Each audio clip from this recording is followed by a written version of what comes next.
ថ្ងៃនេះយើងនឹងលើកយកពីអត្ថន័យ3យ៉ាងសម្ដែងឲ្យឃើញពីបុព្វហេតុដែលនាំឲ្យមានទំនៀមទម្លាប់ប្រារព្ធពិធីពូនភ្នំខ្សាច់នៅក្នុងពិធីបុណ្យចូលឆ្នាំប្រពៃណីជាតិខ្មែរ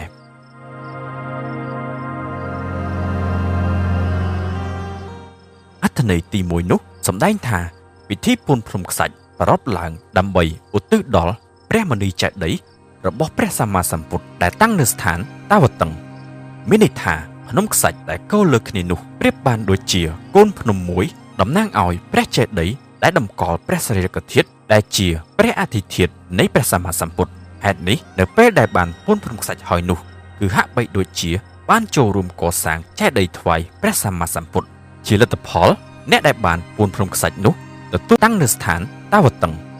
មានន័យថាភ្នំខ្សាច់ដែលគោលលើគ្នានោះប្រៀបបានដូចជាកូនភ្នំមួយតំណាងឲ្យព្រះចេតិយដែលតម្កល់ព្រះសារីរិកធាតុដែលជាព្រះអធិធាតុនៃព្រះសម្មាសម្ពុទ្ធហេតុនេះនៅពេលដែលបានពូនភ្នំខ្សាច់ហើយនោះ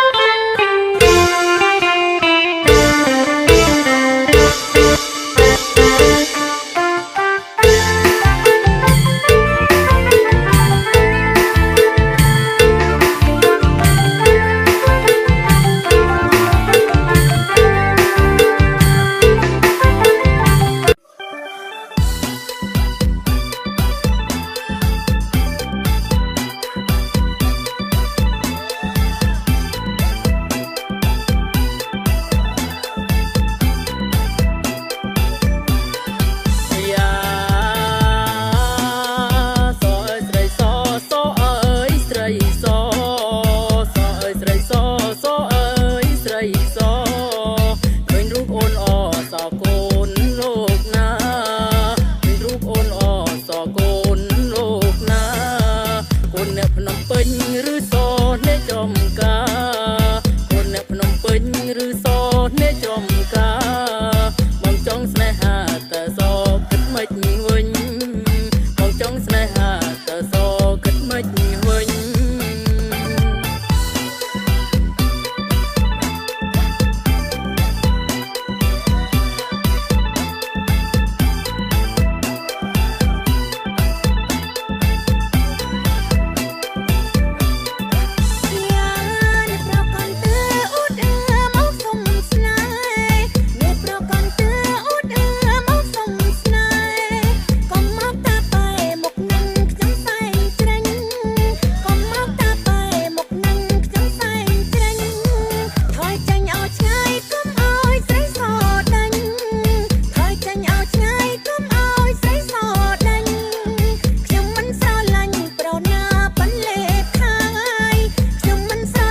បាយ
សចារឹករូបអសំជាស្ត្រីខ្មែរចារឹករូបអសំជាស្ត្រីខ្មែរឲ្យបងសុំទោសដែលហ៊ានប្រថុយញ៉ាឲ្យបងសុំទោសដែលហ៊ានប្រថុយញ៉ា